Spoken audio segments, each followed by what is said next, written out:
Hey guys, it's me Elijah and welcome back to my YouTube channel. So for today's vlog, continuation lang to nung nauna kong vlog, which is the pre-pageant vlog. And yung ngayon naman is yung coronation vlog na. But before ko ipakita sa inyo kung ano yung nangyari ng coronation night, i-explain ko muna kung bakit at paano ako naging representative ng aming department para sa Mr. and Miss University of the Assumption.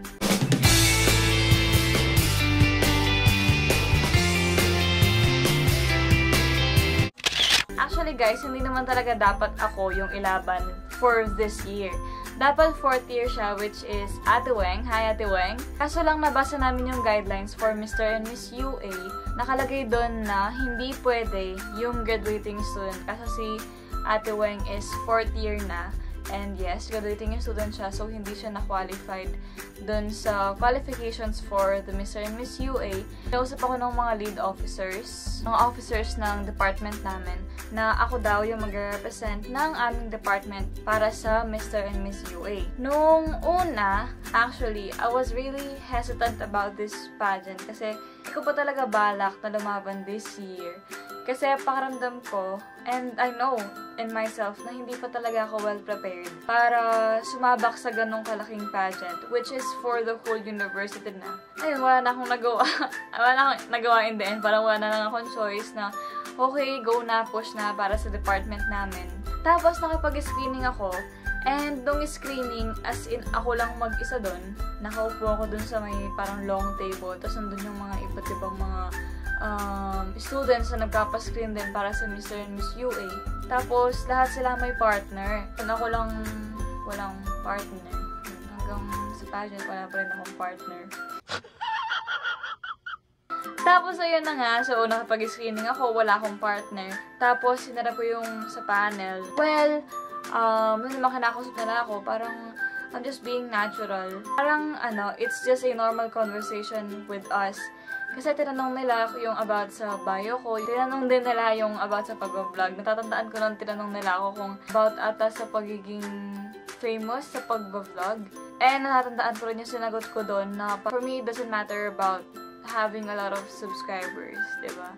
As long as you have the passion on what you're doing, it's all that matters.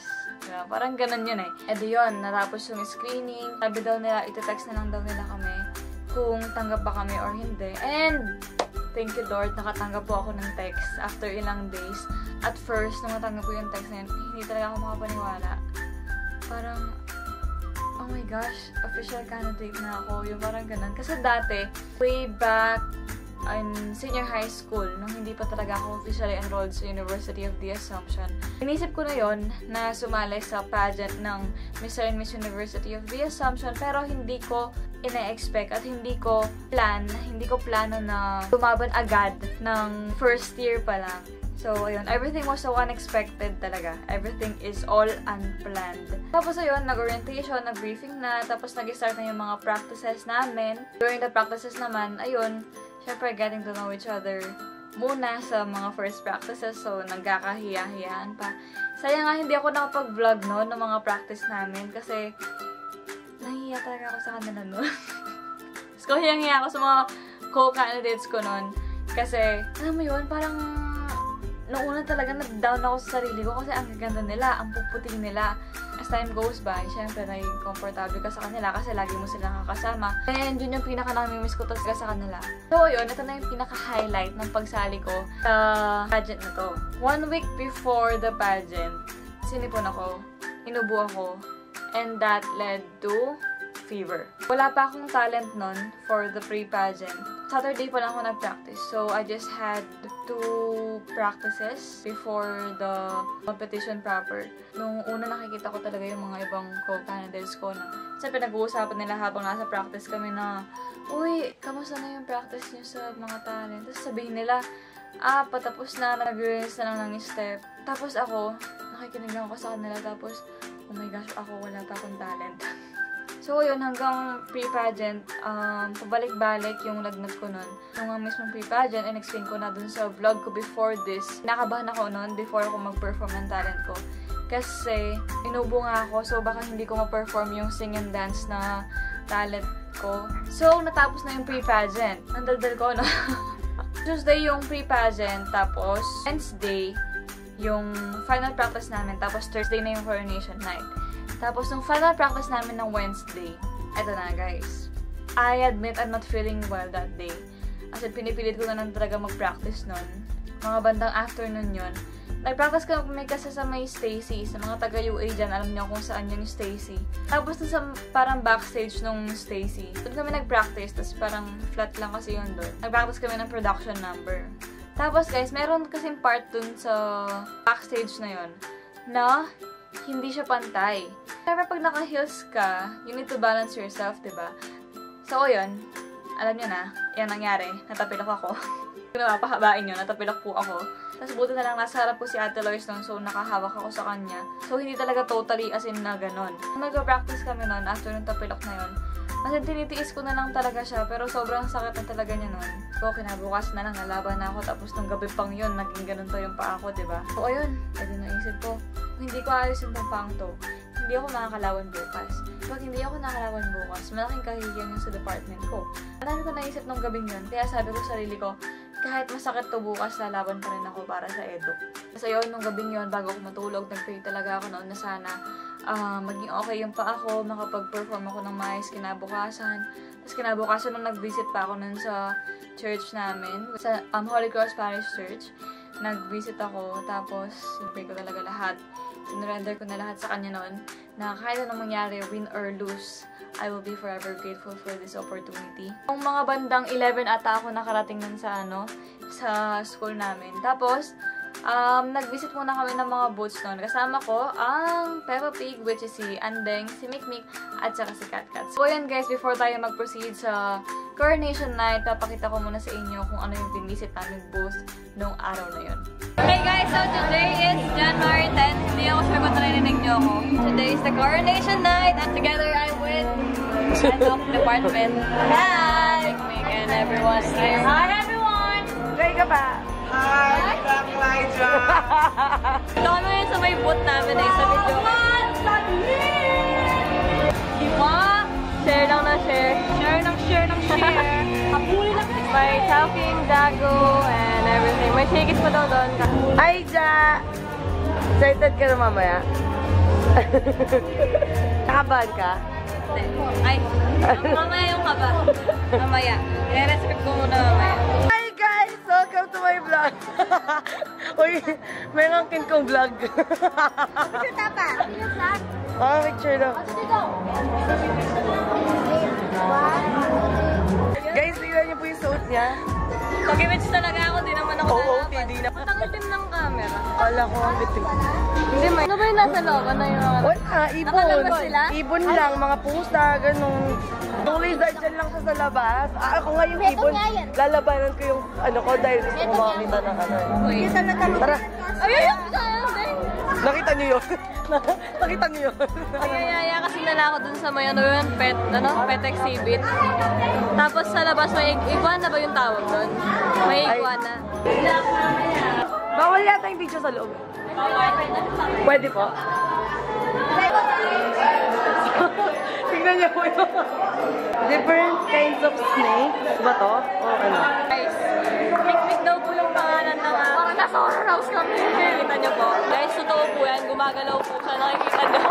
Ay, humarap po. Hi. Hi! Good luck mamaya. Yes naman. Ba't hindi ka natatakot? Wala. Yung hello there. So, yun nga guys. After namin mag-visit ng booth, pumunta na ako kay Kuya Miko nun, yung handler ko. Hi, Kuya Miko. Silat niya na yung buhok ko. Tapos, nag-practice pa ako ng, yun, konting lakad, konting Q&A. Tapos, yung mga advice niya. Kaso, guys, hindi ako nakapag-vlog for the makeup. Kasi, sobrang nagmamadali na nun. Ito namang next video, mapakita ko sa inyo yung mga kaklase ko na nandun na sumusuporta para sa akin. Vlog takeover! Go, Jack! So, yun, naghihintay na po kami sa mag-start ang pageant. Minimake pa na po si Elijah kaya wala na siya dito. So, we're so excited! Kami lang nakakabahan. Excited ka? Excited. Good luck, Elijah! Good luck, Elijah!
number 10.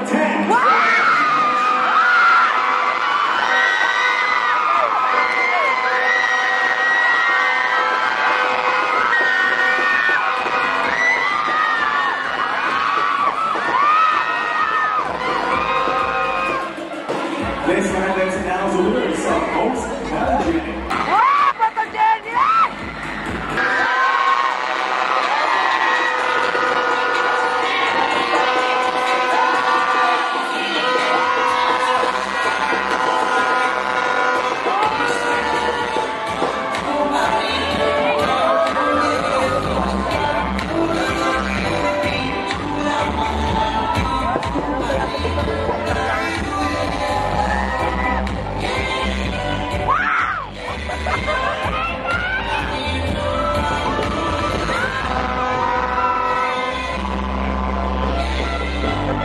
nila dyan eh. And now, the awarding of the best in talent for the ladies. 10! 10! Best in talent 10! goes to 10! candidate number 10! candidate number 10.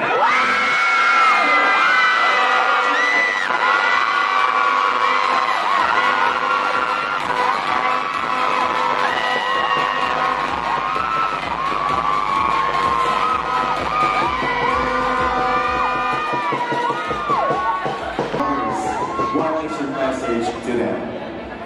Gusto ko pasalamatan ng mga supporters ko. Thank you for always being here. Thank you for always supporting me. And thank you for giving me the privilege to represent our department. If you're gonna have an advocacy, what is it? Oh my gosh. As a future English teacher, my advocacy is to promote English literacy here in our university.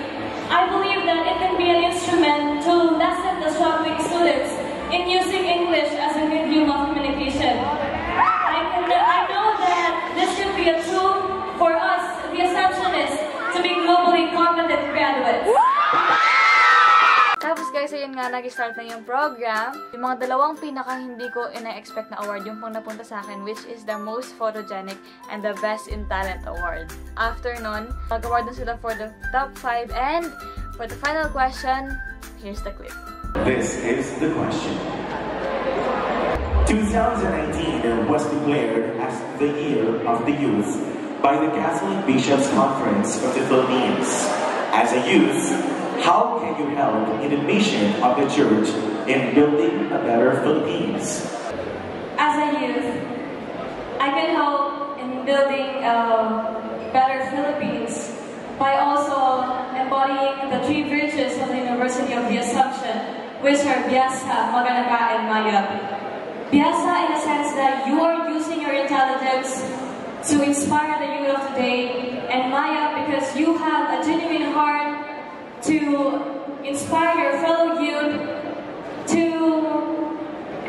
be a better citizen of the Philippines. And also Magalaka, because you are willing to sacrifice everything just for the sake of others. And for me, I am more than ready to become a youth of this society and to inspire the fellow students of the University of the Assumption to build a better nation and to build a better country. Thank you.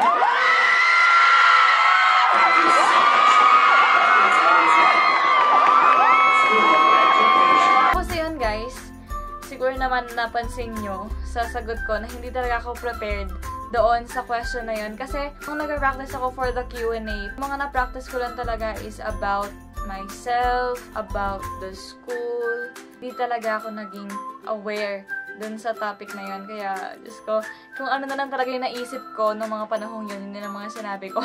Huwag may Will Shibi! Elijah Maria!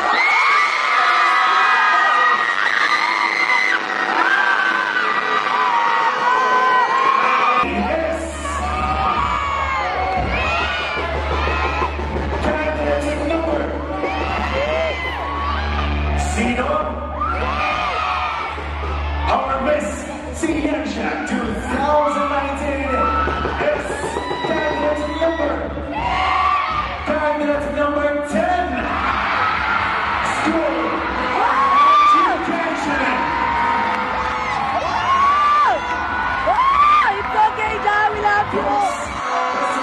I did not bag the title, I will forever be grateful sa mga taong to who stayed behind my back and who supported me along the way.